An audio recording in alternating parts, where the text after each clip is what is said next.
Let's solve the RPA challenge in Microsoft Power Automate for desktop. You will learn to do advanced browser automation, selector work, and working with data from Excel. Let's get started. So you go to rpachallenge.com. This will give you this page. First, we will need to download the data. So go down here and click Download Excel. This will download an Excel sheet. And let me do this. Drag it over here. And I place the Excel sheet on my desktop. I make it easily accessible, but you can place your Excel sheet whenever you want. So I double click and open it. This is my data. So we have 7 columns: first name, last name, company name, role in company, address, email, and phone number. The first row is a header, and then we have the data records. So we have one record here, that is John Smith and company name, blah, blah, blah. Then we have Jane, Albert, Michael, and so forth.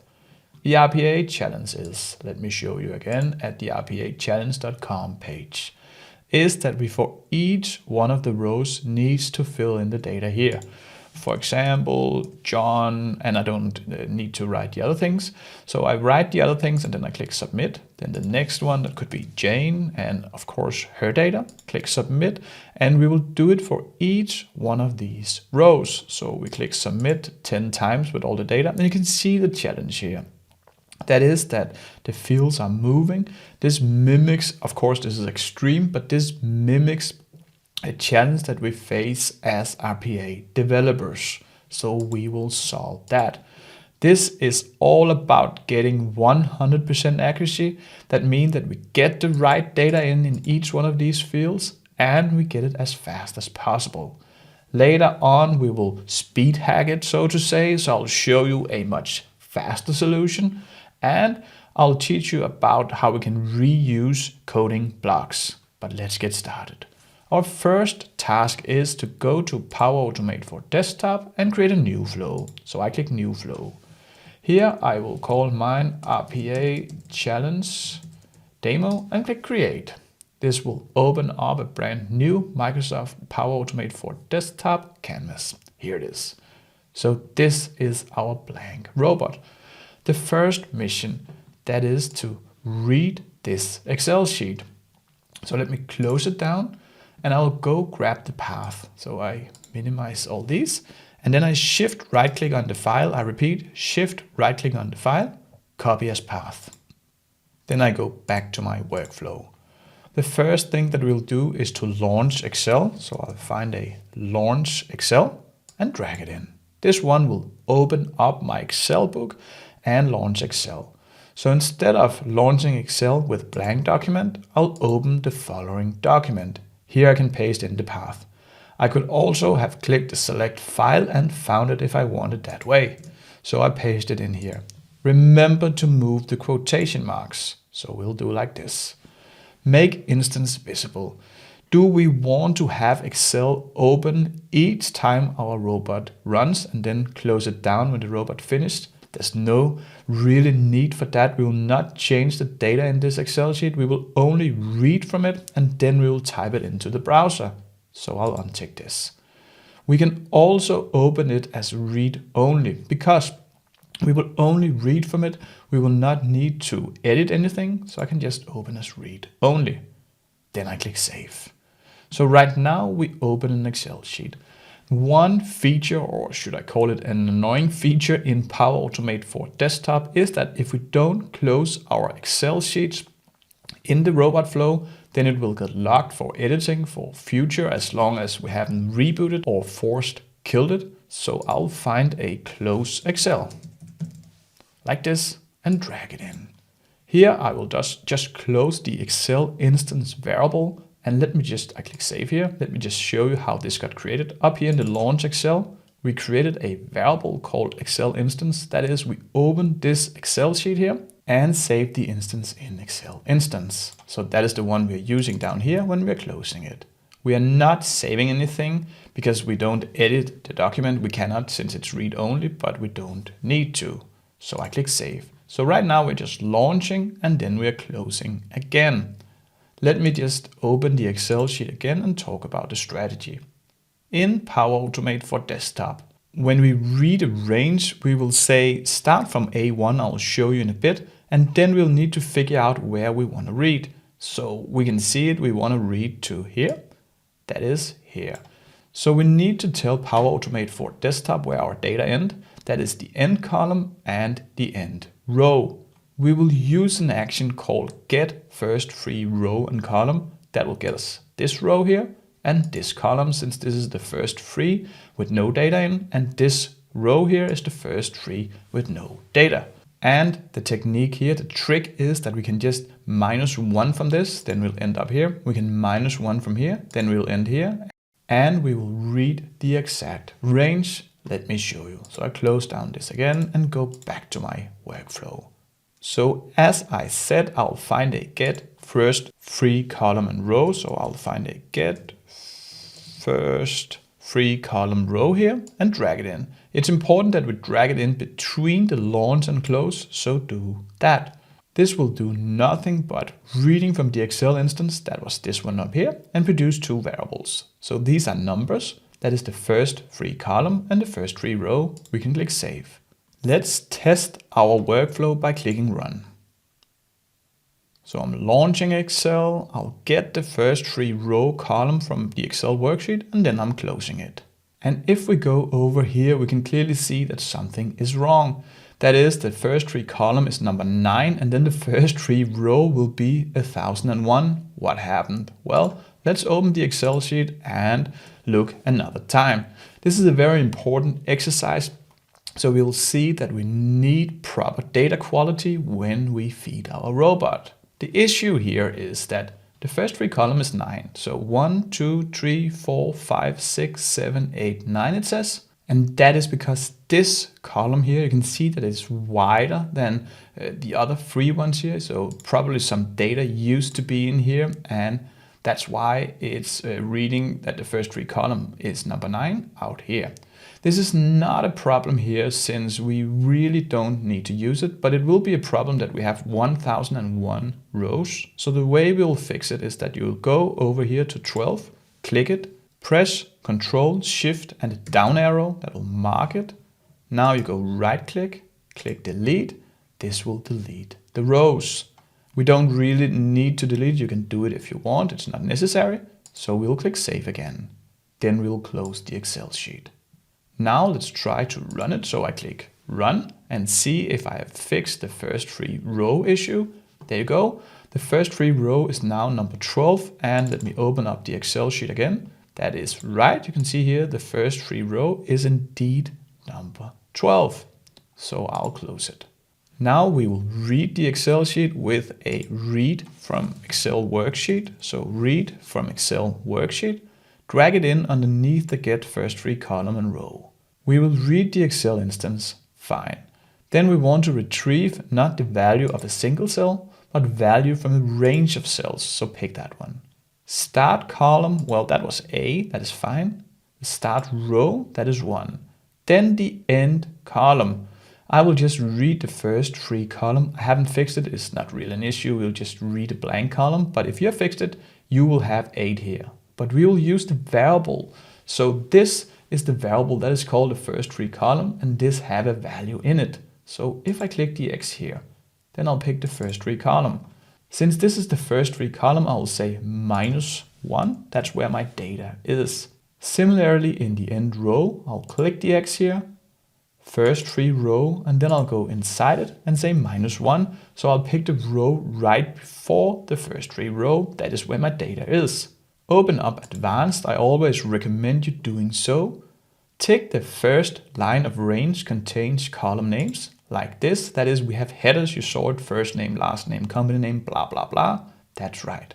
If I scroll a little bit down, you can see that the variables produced is Excel data. This is a data table. So if I click save here, let's test the workflow again. So I click run.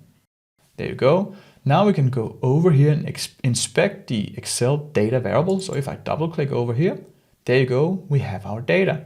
We have this first free column out here, or it's not really the first free column, but it's a column with nothing in. That's fine, we will not use it.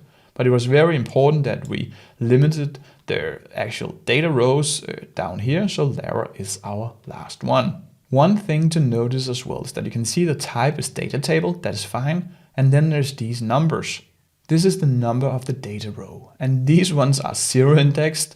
That means that the first one is 0, then 1, 2, 3, 4, 5. That is a common way to represent data in programming, that we have the first item as 0, then 1, 2, 3. It can be a little bit confusing because in Excel it's 1, but you know what it is. This is not something that we'll need in this exercise, but it's nice to know for future use. So then I click close. Now we can open up a browser. So we read the data correct, and let me just maximize this. Go to our challenge, which is here. So the challenge now is that we read the data. Then we want to click start. We will wait a bit with that. We'll just practice here. But what we will do is that for each row, we will fill in the right fields. So for example, first name, last name, so forth. Let's solve that. So I go back to Power Automate desktop and then find a launch Chrome. I will take Chrome. You can feel free to take the Microsoft Edge or Firefox as long as you don't take the Internet Explorer. That one is outdated. Be sure to have installed the browser extension of your preferred browser that you want to use. We did that in the first lesson where we installed Power Automate for desktop. If you forgot how we did it, just click the video up here in the right corner and come back to this video afterwards. Now drag in a launch new Chrome in the beginning of the workflow. So here we will just open up the browser. We will launch a new instance and then we'll choose a URL.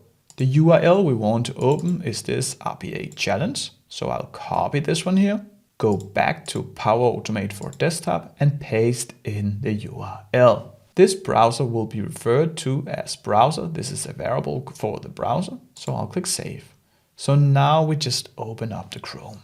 To iterate through each one of these Excel data rows over here, so we want to first take the John, then fill in the data here, then take Jane and so forth, we'll find a for each here and drag in the for each right after the Excel read from Excel worksheet. So value to iterate. We want to iterate our data table called Excel data. So click the X here, double click the Excel data, that one will choose it.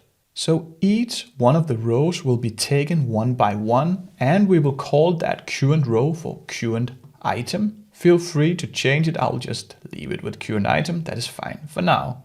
Then I'll click save. So we'll iterate through each one of the rows of the Excel data, and now we can do something to it.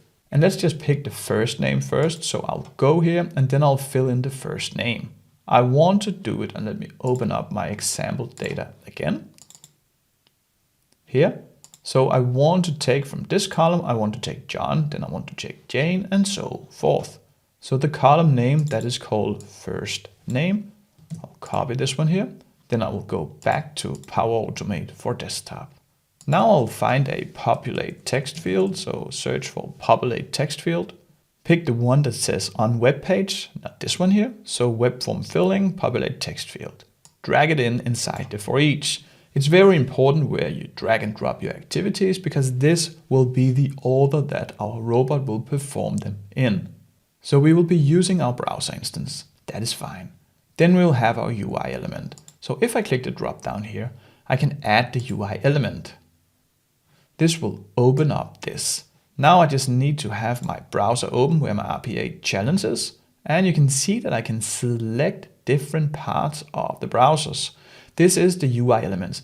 That is like text, like fields, buttons. I can even select things that we can do really nothing in, but there's still elements in this browser. I want to target the first name. So if I go over here, press Ctrl N, left click with the mouse, that one will create a UI element of the first name. Now I just need to say, what do I want to type in? Well, I want to type something in from the current item. That is the current row that we are taking. So first will be the first row, then the second and so forth. To target that one, click the X here and then find the current item. That's it. This one will take the whole row, the entire row. So I only want the first name. That one will be the first column. So I do this, I'll say hard brackets. Then I'll say single quotation marks. I'll paste in my first name, single quotation marks, and hard bracket end. So this is the correct text. We'll still need to do a little operation with UI element, but I will show you. So when I click save here, I can find the UI element that I created. That was the first name field. I can find it by clicking this stack of, it looks like papers over here. So if I click here, we can see that it gave the UI element a very weird name. This is actually the UI element that we're using over here. So the first thing that we can do is that we can hover our mouse over here, either press F2 or right click, rename. I will rename it to first name field. Always rename your UI elements so that we can easily identify them. I click enter. Then I will just have a submit, because first we will see that this solution works, and then we will fix all the other fields. And hint, hint, this will not work, but we will learn how to deal with it. That is the part of this challenge. So if I search for a click here, I'll pick the click link on web page, because after each filling in, we need to click the submit. So after we filled all these in, we will just do the first name first, but then we will click the submit, submit, submit, and so forth. So I want to find the submit button. So if I go back here, I'll add a new UI element, which is the submit button. So click this drop down, add UI element, find the submit button, you can see it here, press the control button, left click with your mouse. We have now created the submit button. I'll click save. This one got a little bit better name, but I like to rename the things. It is best practice. Imagine that you come back, or even worse, your colleague come back to this robot and want to maintain it. Then it will be hard if we haven't done proper naming. So always name your UI elements and also your variables and activities well. So I'll choose rename again, and here I'll say submit button like this. Now let's test the workflow. So if I just close this one down here and then I run it. We open up the RPA challenge, we read the Excel data, and now we have a problem. This one will not work, and this is a part of the challenge. We need to fix it. And let's see what's happened. So if I go back here, so we got an error here. We couldn't find the first field. You can see that this error here gave us an error that the selector for this idea was not found. It's also stating down here. And then the robot stops right here. So let's go fix it. So click the UI elements out here. Now we need to inspect the first name field, because that was this one. So if I open the first name field and then I double click it again, here I have my selector.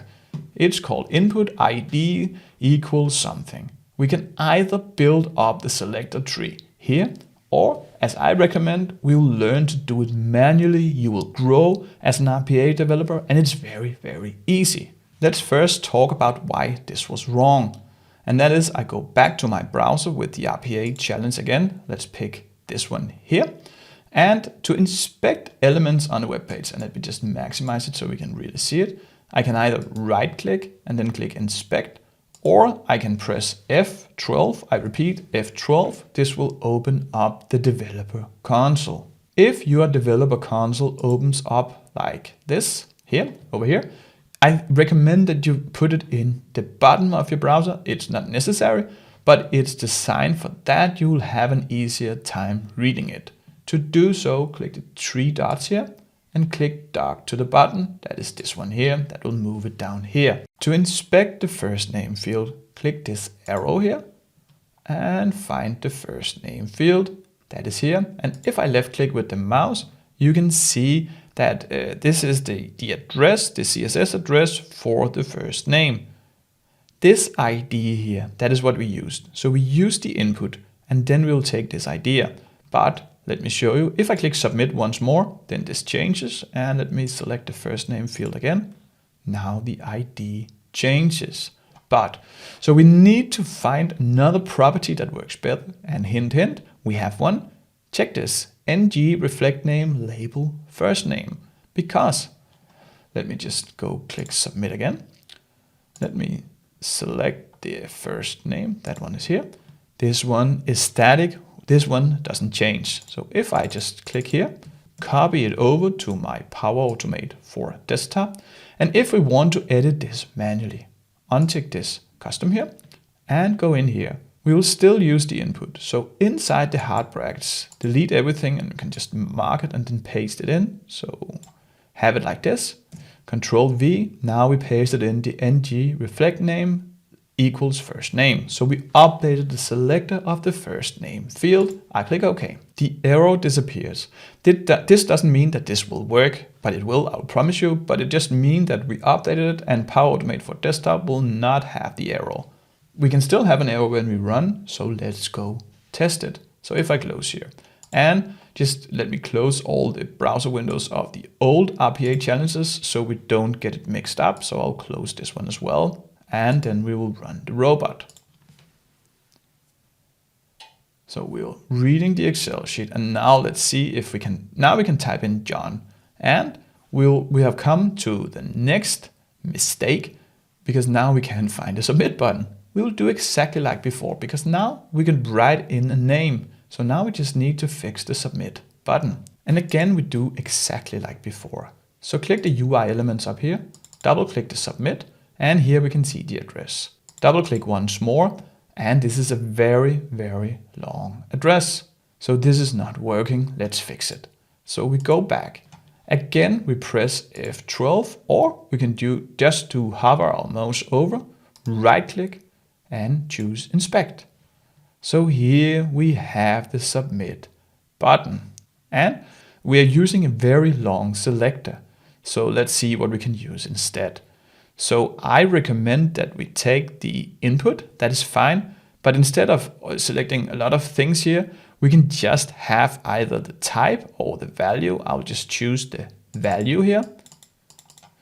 We have no other buttons with the value submit. If we had a problem, we need to specify it further, but we will just choose this. And let's go back and fix the selector. Again, untick the custom. Mark everything and paste in your new selector. Now we just need the input around, so I'll do this. I'll say input, then hard bracket start here and hard bracket end here. This input is, let me go back to the RPA challenge. This input is this input here. And then we have the value submit. We could also use the type submit instead, but let's try to run it. I'll close down this browser window again, so we make sure that we have it. So now I click update. Now I have also updated the value for the submit button. That was another challenge. This exercise is so good. I really hope you do it with me.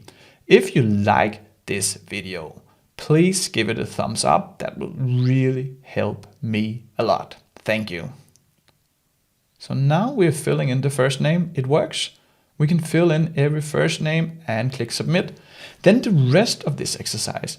This is just the hard work because now we figured out what we are doing. We got the idea and we have a plan. Now we just need to do a little bit of manual work. And here I just need to find out which order we are typing these in. So first I know we have the first name, then last name. So let me go open the Excel sheet. So now we want the last name and then the company name. Let's go fix it. So I open up this Power Automate for desktop flow again. So we need 6 other populate text fields on web pages since we need to fill in the other fields. So let's go search for one. So populate text field on web page. We could also do a trick which I will show you in 2 seconds, but I'll drag this one in underneath. We will do exactly like before. So I will click this drop down here and then I will add a new UI element for the last name. So I will click here. And I need to go over to my browser, so I find that, then just click the last name. Do like this, press Ctrl in and click it. We have created a UI element. We know this doesn't work, but now we have it. And in the text, we will use this current item first name. And here we can actually do a trick. Instead of writing out the column headers, we can just use 0, 1, 2, 3 as the column letters. So A will be 0, it's 0 indexed again. B will be 1, so that is the first name, that will be 0, then last name will be 1. Let me show you. So again, pick current item up here And then inside here, just have a hard bracket and then just say 1. This one will be the second column, that is the last name, like this, and we can click save. Similarly, we can go up here, and instead of the first name, I will just have the 0. This is a much easier approach. It's also a little bit more unstable, because say that someone from the business side of our company suddenly changed the order of the columns, then we'll have a problem. But we'll also have a problem if they rename it. That one we will avoid here. So it's just a matter of making sure that the business side of the company doesn't make any mistakes. Let's stick with this. We'll just need to fix this because here we can see we have O, Q, E, view, J, and that one originates in, if I go here, I right click, I inspect. Here you can see that we have O, Q, E, V, that is this idea. But we know that we will use the ng reflect name. So let's go copy that. That will be called a label last name. Then we'll go to Power Automate for desktop. Again, go out to UI elements. Then double click this one here. And here we will double click again and untick the custom here. And instead of this idea, we will mark it and then paste in the ng reflect name called label last name and click update. That's it. So let's just see that this works. And if this works, we know that we can just create all other elements like that. Just rename it over here. So right click, rename, you'll be happy about that. So this one will be the last name field like that. We can run the robot. Let me just close down the RPA challenge and run it. Here we will open up the browser. We will read Excel and in a few seconds. So now we can fill in the first name and last name. Can you see it? Let's just run all 10 rows and let's see if we get a good time. And if we get 100% accuracy, then I will just do the rest of them without running the robot. I really hope that you will stick to the end here because we have a lot of other things to learn in Power Automate for desktop. That's it. And we actually haven't got a time because we need to click start here before we get a time. So that's fine. We're just practicing, but we can see that it works. Let's go back and fix the rest. So we need 5 more. And I think the easiest thing would be to create UI elements first and then just use these ones here. Let me show you. So I'll click here and I can add UI elements from here. And I can also add them from actions like we used to, but I'll click here. So now after the last name, let me go to my Excel sheet. So I'll go here. I need the company name. So if I go back to my browser here we have the company name. I press Control, then click with the mouse. We have created a UI element. We can actually create more UI elements. So now I will have the role in company. I'm not really sure what I clicked here.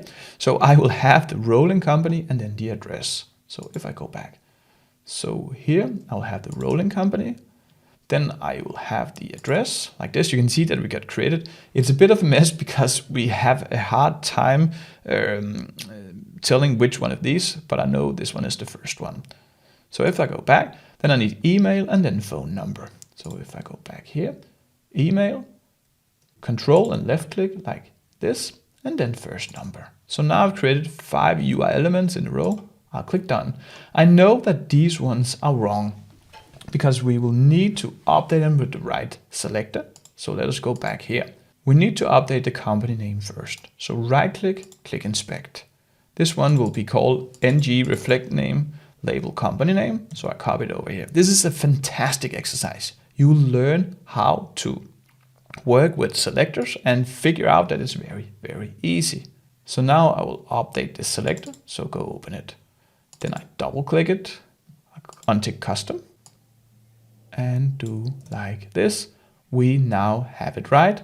I'll click update and I click close. So you'll also see that it doesn't really matter which order we had them in because now we just update them each one by one. And if we do proper renaming like this, say company name field like this, they will be very easy to create afterward over here. Let's just fix the next one. The next one, that was role in company. So if I go back to my browser here and then just click this arrow, find role in company, that one is this one, ng reflect name label role. I go back to Power Automate for desktop, open up the selector, double click it again, untick the custom, and inside here, I'll just do this. Like this, ng reflect name label role. So it's not like this selector type will always work. It's just a bit of try and error, and you'll get really good at it when you practice these things, and you'll be able to see what works and will not, even without testing. So then I click save. Then I can click close here, and now I can rename this. So right click again, I'll say role in company like this. Then we will have the address. So that one will be this one. So back to the browser. We have the address here. So I click the arrow, click the address. That one will be ng reflect name label address. Go copy that one back to Power Automate for desktop. Then open up the selector. Double click it again. Click this custom here and paste it in just as before. If you want to get good at these selectors, there is a training called CSS Diner. I put a link to it below, and this will be a very nice place to practice. But for now, let's solve the RPA challenge. Then I click update. Then I click close, and again, I'll rename this. I'll rename this to address field. And we can also add in the fields here and the role company. It doesn't really matter, but it looks nice. So we have them in the same syntax. Now I just need email and phone number. I think it was in that order. Yep, email and phone number. So back to the browser. Then find the email here. I can still actually, if I haven't clicked this one, I can also still right click inspect. That one will get me to the email. It's just, I think it's two sides of the same case. What you think is easiest, click the arrow or right click inspect. I usually just click the arrow, but let's go back here. Now open this one here, open this one, click the custom and paste in our selector like this. Then I'll click update. I click close.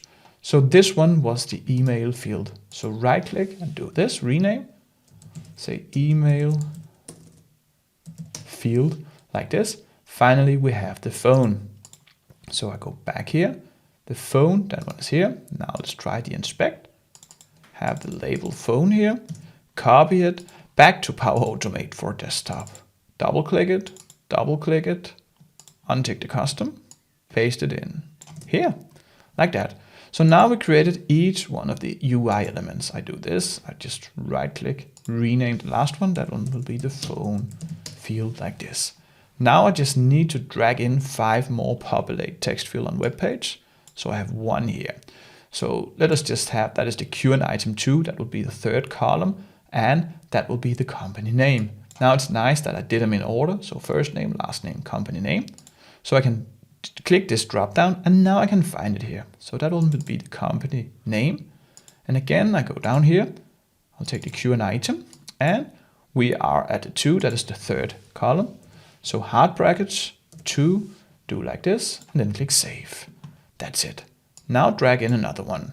Now it will be role in company. So I click the drop down, click the role in company, again Q&A item, and we are at number 3. So I do this and click save. Now we need the address. So I drag in another populate text field, scroll a little bit down, choose the address. Now pick the Q&A item again. Again, this is quite static work. You know what to be done. We're just going to fix it, so we'll make it work. That's it. That was, now we just need the email and the phone. Similarly, so I find the email field, that was this one, Q&A item, and again, I'm at number 5. So I do like this, click save, and finally we have the last one, that will be the phone field. So I'll create it again, Q&A item, and that one will be 6. I'm so bad at remembering numbers, so if any of you have any technique to remember numbers, just let me know in the comments, I'll be very happy. But then I'll click save. So here I've created all my text field. I even click submit after each one of these rounds, we still need to click the start button, but let's just test that it actually works. Then we can easily implement the start button as well if all these things works. So if I click run, let's just see that we actually type in. So it's John Smith, IT Solution Analyst, address, email, phone number. Click submit, and it looks like this works. So we can now type in, and let me speed up the rest, and let's just fix the start button.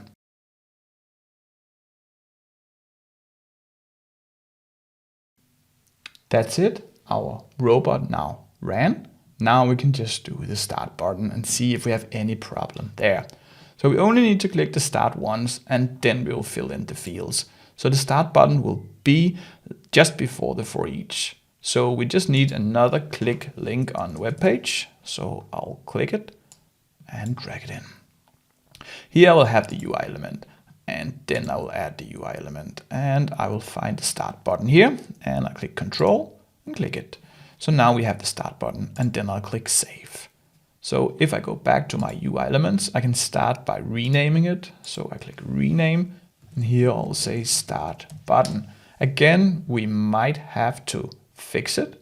So if I run my data once more, I'll open up reading the Excel, and it appears that we need to fix the start button as well. I really love this exercise. We are getting through so much of the RPA developer struggles, but you will learn a lot. So I go here. So here we're using this UI element, which is probably wrong, or it is. So if I close it, I go over to UI elements, I click the start button, and here you can see a long address again that is usually not really nice. And here we can see something called type submit, but let's inspect what we'll use. We know that we'll go inside the custom editor, so untick this one and go back to the browser, and let's fix it. So we need the start button, it's not the submit button this time. So again, I can right click, inspect, and let me just drag this in so we can see it. And I think we can use the button and then the class and take this class here. So if I do this, then I go back to Power Automate for desktop, and I will delete all this. I still need a button, but let me just, because that one was this button here. So if I go back again, I'll say button, then hard brackets. Oh, sorry, not sure what I pressed there. That is with these live builds, but I have to do like this, then paste in the class equals wave effect, hard brackets in. Let's see if this will not work. So now I updated the start button as well. Let me close down the RPA challenge windows. It will not make a mistake. It will still do the actions in the right browser, but it's just quite convenient to see that it works. So now we need to click the start button. Now we click the start button. You can see that we are in round 1. We are actually filling in all the fields. We're clicking submit. Now we can just do all these 10 rounds, and then we will see that it works. So I'll speed it up and we'll meet after round 10.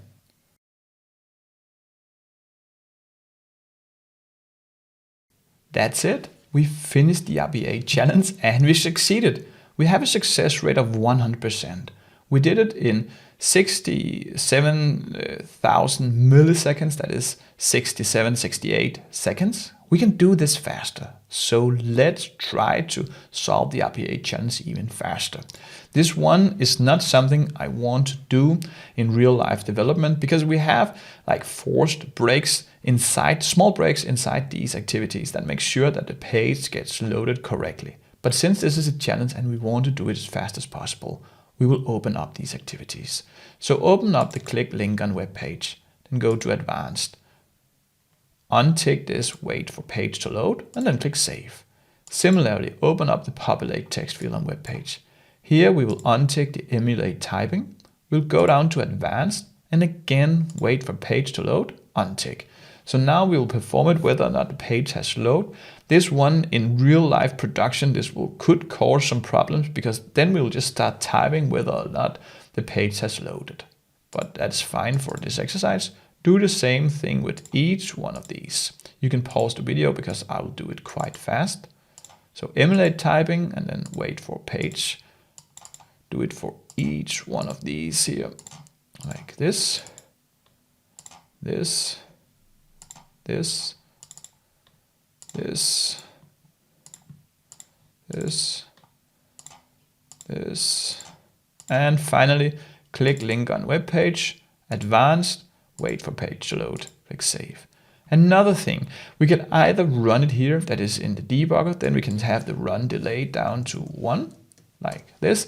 That is milliseconds between each actions. And we have quite a few, because here we have 1, 2, 3, 4, 5, 6, 7, 8. So that one will actually be almost a second one for each one of these for each. But we can also run it, you can try to run it out here. You can just start any flow by clicking the play button. We will run it from in here, so we will have the run here. Let's try to run it again, and then we close down this and see if we can run it any faster. So we're still reading the Excel. Then we click start. Now you can see we are really, really fast. Much faster than before. We are actually at 100% and we are at 4 seconds. So quite an improvement.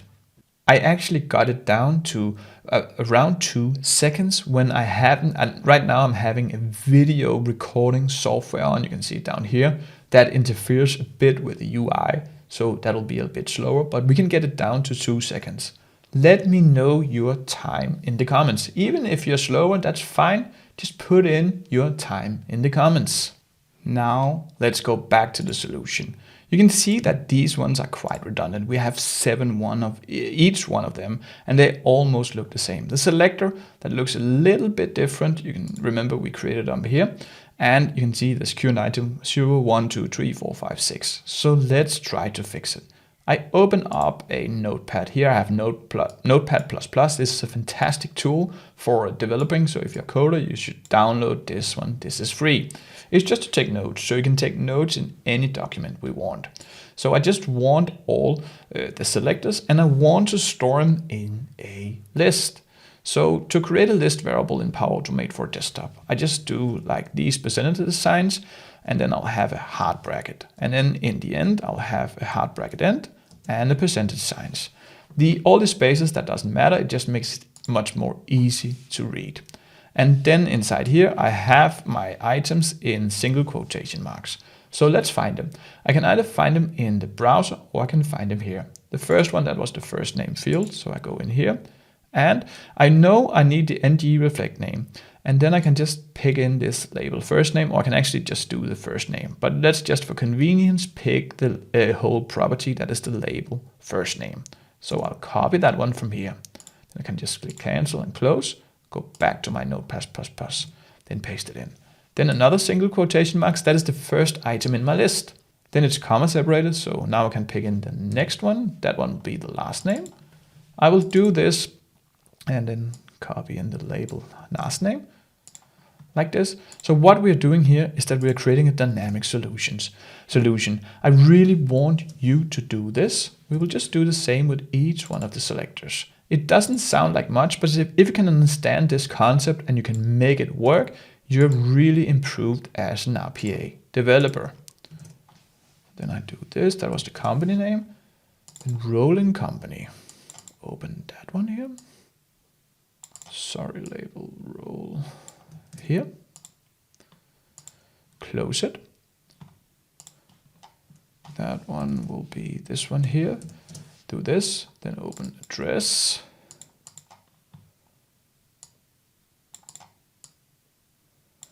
Here. So we will have each one of them in a list. So now I just need the email and the phone.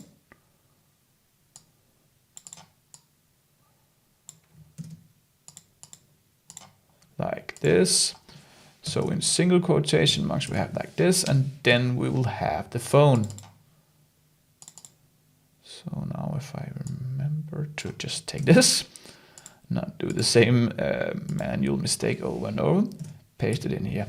So now we have a list of our selectors. You can create it in Power Automate for desktop, but since I was copying all the selectors in, I created here in a Notepad document. It doesn't have to be Notepad++. It could be Word or a Notepad. I just prefer Notepad++. So now I have this list. So mark it and then copy it.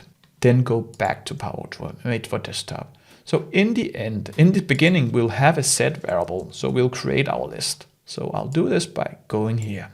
I will call it selector values. So in the variable name, say selector values, do like this. You can just override the percentage sign. Power Automate for desktop will automatically create it. Now I just paste in my list here. We have created a list. We can now iterate through them for each one of our records, and then we can use it dynamically. So we'll only use one activity. So I'll find another for each. So now we will iterate through each one of these selector values. I'll drag it in here. So here I will have the value to iterate. That will be the selector values. So go find it here. Do like this.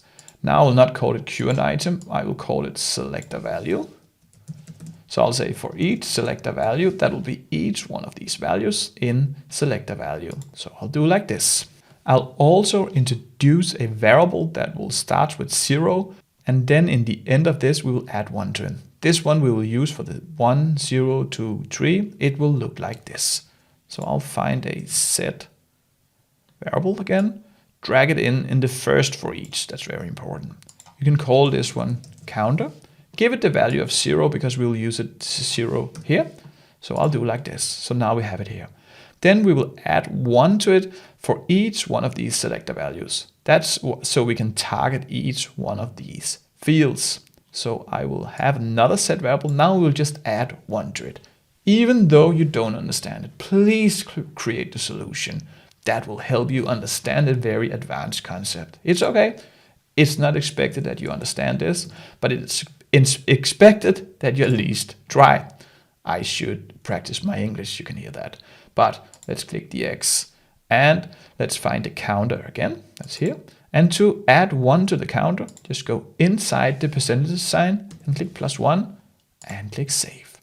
Now we just need one populate text field and one selector. So let's first create a dynamic selector and let's pick the first name field. So I just start by renaming it to dynamic field. This one we will make it work for each one of these fields. So I do like this, double click it, and let's just talk about what we want.